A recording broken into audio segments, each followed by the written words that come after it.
नमस्कार मित्रांनो, मी संजय पवार. आपण पाहतात दिव्य ऊर्जा ज्योतिष प्रबोधन. आपल्या जन्म नक्षत्र गोचरीचा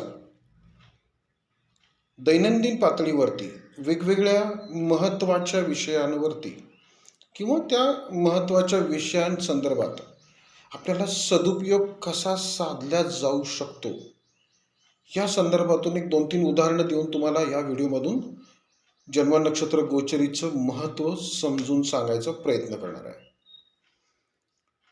जन्म नक्षत्र गोचर म्हणजे आपल्या जन्माच्या वेळेस चंद्र ज्या नक्षत्रात होतं ते आपलं जन्म नक्षत्र आणि त्यालाच अनुसरून त्या जन्म नक्षत्राच्या पुढे येणारी जी 9 नक्षत्र आहेत त्या 9 नक्षत्रांची जी एक गोचर तयार होते किंवा त्याचा एक बोलतात ना एक रकाना तयार होतो, त्याला जन्म नक्षत्र गोचर म्हणतात. त्याला ताराचक्र देखील म्हणतात, त्याला नवताराचक्र देखील म्हणतात. थोडक्यात तो राशी नवमांश आहे, हे लक्षात घ्या. तर ह्या जन्म नक्षत्राचं अत्यंत म्हणजे महत्त्वाची लिंक तुम्हाला मी मागच्या व्हिडिओमध्ये सांगितली. ती महादशेच्या भुक्त आणि भोग्य त्याचा अर्थ काय लिंक लागतो, तो कसा कनेक्ट होतो आपल्या गेल्या जन्माशी आणि ह्या जन्माशी. तर या जन्मामध्ये ज्या जन्म नक्षत्र गोचरीमध्ये आपण जीवन जगणार आहोत त्याचा सदुपयोग आपल्याला वारंवार करता येतो. जसं मागच्या व्हिडिओमध्ये मी त्या हॉस्पिटलचं एक उदाहरण दिलं होतं, बरोबर ना. अगदी ते म्हणजे त्या दिवसाच्या नक्षत्राच्या चरणस्वामीपासून आपल्याला ते जन्म नक्षत्र गोचर शुभ पद्धतीने कसं फलित होईल हा एक संस्कारातील प्रयत्न आपण तिथे साधू शकतो. आणि मंडळी, एक लक्षात घ्या, हेच आपल्याला साध्य करायचं आहे ज्योतिषशास्त्राचं सहाय्य म्हणून. लक्षात. जन्म नक्षत्र गोचर म्हणजे काही वेगळं रॉकेट सायन्स नाही आहे जे क्लिष्ट असेल. जन्म नक्षत्र गोचरीमध्ये कुठेही दोष उपाय यांना स्थारा नाही. जन्म नक्षत्र गोचरीमध्ये फक्त तुम्हाला वर्तमानामध्ये तुम्हाला प्राप्त वर्तमानानुसार अगदी सहज पद्धतीने कसं जगता येईल याचं मार्गदर्शन आहे. लक्षात.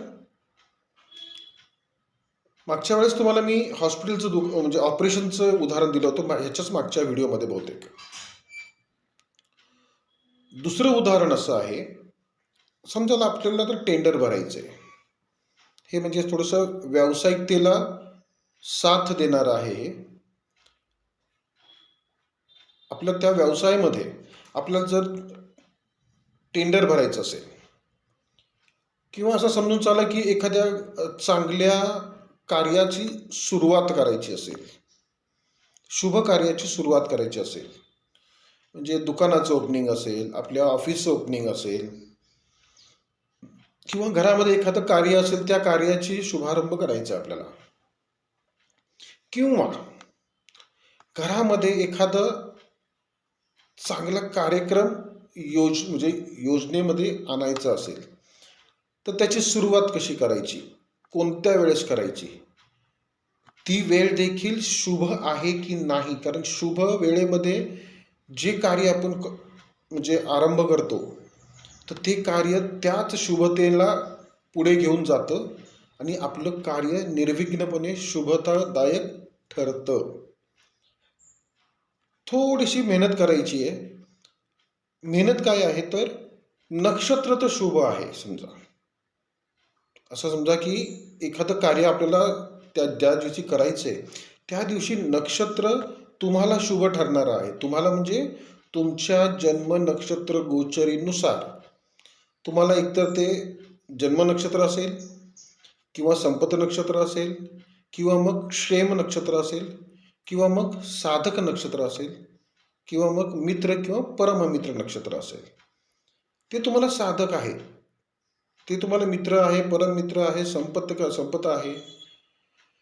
नक्षत्रच ठीक आहे, पण तुम्हाला जे ते कार्य ज्या वेळातच चालू करायचे त्या वेळामध्ये त्या नक्षत्राचं कोणतं चरण अपेक्षित आहे हे देखील पाहता येतं. येते लक्षात येते. कारण प्रत्येक नक्षत्राला 4 चरण असतात की नाही, आणि त्या 4 चरणांमधल्या प्रत्येक चरणाला स्वतःच एक ग्रह आहे, ग्रहस्वामी आहे, चरणस्वामी आहे. जर ग्रह, नक्षत्र, चरणस्वामी आणि राशीस्वामी, नक्षत्रस्वामी हे जर सगळेच एक लाईनीमध्ये शुभ ठरणारे असतील तर ती वेळ, तो दिवस किंवा त्या दिवसातलं ती वेळ किती शुभदायी तुम्हाला ठरू शकेल, याचंच नियोजन साधायचं ना आपल्याला. मग हे अवांतर जे म्हणतात ना, आज अमावस्या आहे, मग आज पौर्णिमाच आहे आणि मग अमुकच आहे, कसलं काय डोक्यात घेऊ नका. सगळ्यात पहिली गोष्ट, तुमच्या डोक्यातलं हे जे शुभ आणि अशुभ ग्रह जे कायम गृहीत धरलेले आहेत ना, रवी, चंद्र, बुध, गुरु, शुक्र शुभ, मंगळ, शनी, राहू, केतू अशुभ, हे पहिले डोक्यातलं काढून टाका. अमुक अमुक ग्रहयोग, असा असा दोष होतो, ही ग्रहाची युती दोषयुक्त आहे वगैरे वगैरे, हे सगळं वेडेपणा आहे, फालतूपणा आहे. तो काहीही त्याचा फरक पडत नसतो. स्वच्छपणे तुमची जन्म नक्षत्र गोचर तुम्हाला सांगते ना की अमुक अमुक ग्रहांची नक्षत्र तुम्हाला अशुभ ठरणारी आहेत, तेच सत्य आहे. नुसतं सत्य नाही तर ज्योतिषीय कुंडली शास्त्रातलं निर्विवाद सत्य आहे, आणि त्याच पद्धतीने तुमच्या आयुष्यामध्ये घटना घडत असतात. लक्षात घ्या मुद्दा. तर बाकीचं सोडून द्या. तुम्हाला जे अशुभ ठरणारं आहे त्या अशुभतेला आपल्याला टाळायचं आहे की नाही. कुठलाही कार्य करताना, कुठलेही अगदी शुभ कार्य, छोटं मोठं कुठलंही असू दे, ते करायचं म्हटल्यानंतर तुम्हाला त्या कार्याचा आरंभ शुभ वेळेमध्ये, शुभ नक्षत्रावरती आणि शुभ समयी तुम्हाला ते करायचं असतं, जेणेकरून त्या कार्याची संपूर्ण वहिवाट ही शुभतेकडे घेऊन जाईल. ते करण्यासाठी चंद्राचं त्या दिवसाचं नक्षत्र कुठले ते पहा. ते नक्षत्र कुठलं असावं, माफ करा, कुठलं नसावं तर विपत प्रत्यय आणि वध नसावं. जरी ते नसताना शुभ नक्षत्रावर तुम्ही काम चालू केलं तरी सुद्धा त्या कामाचा टायमिंग, वेळ, शुभारंभ कधी करायचा हा टायमिंग देखील तुम्ही त्याच नक्षत्राच्या त्या दिवसाच्या चारी चरणांच्या चरणस्वामींना पाहून करू शकता. इथं लक्षात, प्रत्येक नक्षत्राला 4 चरण आहेत आणि त्या 4 चरणांना त्या चरणस्वामी दिलेले आहेत. ते चरणस्वामी वेगवेगळे आहेत ना चारी पण, तर त्याच्यातले त्या चरणस्वामीमधले तुम्हाला एकतर ग्रह काय ठरतो, तुम्हाला चंद्र काय ठरतो, समजा अशुभ ठरतो, विपत्तिकारक असेल, धरून चालू. चला, घाबरायचं कारण नाही. जर ज्या दिवशी, आता ज्यांना चंद्रच अशुभ आहे त्यांना तर रोजच तो अशुभ ठरणार की नाही. ते ग्रह नाही बघायचा तर त्याची नक्षत्र पाहायची. ग्रह, समजा चंद्र अशुभ असेल, चंद्र ज्या नक्षत्रात आहे ते नक्षत्र तुम्हाला शुभ ठरलं पाहिजे. कारण फलिताचं सगळी म्हणजे कार्यप्रणाली सांभाळायचं काम नक्षत्राकडे आहे. त्याला सहाय्य करतं कोण, तर त्या नक्षत्रात, ते नक्षत्र ज्या चरणातून जात असतं त्या नक्षत्राच्या चरणस्वामी त्याला सहाय्यक असतो. मग त्या शुभ कार्यामध्ये जर तुम्हाला त्या चरणस्वामीमध्ये जर विपत प्रत्यय वध येत असेल तर त्या चरणस्वामीचे ते 6 तास तुम्ही वगळायचे, सोडून द्यायचे, किंवा ती वेळ आपल्या कार्यारंभासाठी धरायचीच नाहीये. आलं लक्षात. नक्षत्रांच्या चरण स्वामीला देखील तुम्ही जर गृहीत धरलं किंवा त्याला देखील पाहिलं तर तुमचं प्रत्येक शुभ कार्य किंवा प्रत्येक कार्य किती व्यवस्थित मॅनेज होईल की नाही.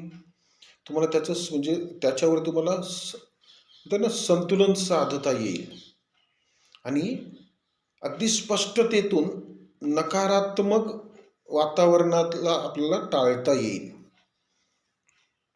अशुभता म्हणजे अशुभतादायक ठरणारी वेळ आपल्याला टाळता येईल. किती सहज आणि सोपं आहे बघा. म्हणून आम्ही पुन्हा पुन्हा सांगतोय, जन्म नक्षत्र गोचर प्रत्येकाने आपापली समजावून घ्या आणि बाकी दुनियादारीकडे काही वळायची गरज नाही, डोक्यात घ्यायची गरज नाही. तुमचं जन्म नक्षत्र गोचर जे सांगते ना की अमुक अमुक नक्षत्र अशुभ आहेत, त्यांनाच लक्षात ठेवा आणि त्याच अशुभतेला शुद्ध आणि संतुलित राखण्यासाठी ग्रहसंस्कार करा. ग्रहसंस्कार, नक्षत्र संस्कार म्हणजे ग्रह नक्षत्र ऊर्जा संस्कार करा. ऊर्जा संस्कार करण्याची पद्धती देखील अतिशय सहज सोपी आहे, जी तुम्हाला पुढच्या व्हिडिओमध्ये मी जाणीव करून देईन, म्हणजे ते तुम्हाला एक्सप्लेन करून देईन मी. ठीक आहे. हा एकच मुद्दा तुम्हाला आता ह्या व्हिडिओमधून सांगायचा होता की प्रत्येक घटना प्रसंगांना आपल्याला जर शुभत्वाकडे घेऊन जायचं असेल तर त्या दिवसाचा नक्षत्र, त्या नक्षत्राचे चरणस्वामी, राशीस्वामी ह्या फलित पंचांगाला व्यवस्थित पहा आणि व्यवस्थित पाहिल्यानंतर त्याच्यातली शुभता ज्या वेळेस शुभता जास्तीत जास्त असेल त्या वेळेला ते कार्य आरंभ करा. किती सगळी कार्य छानपैकी नियोजित ठरतील की नाही. मुद्दा लक्षात आला.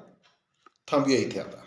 विषय आवडला असेल तर व्हिडिओ लाईक करा, आपले चॅनल सबस्क्राईब करा आणि हा व्हिडिओ जास्तीत जास्त शेअर करा किंवा हा व्हिडिओ शेअर केल्यानंतर त्यांना हा व्हिडिओ पाहायला लावा. कारण अशीच जसं तुम्ही ह्या शास्त्रात प्रबोधन लाभले तुम्हाला, तसं त्यांनाही देखील लाभेल ते.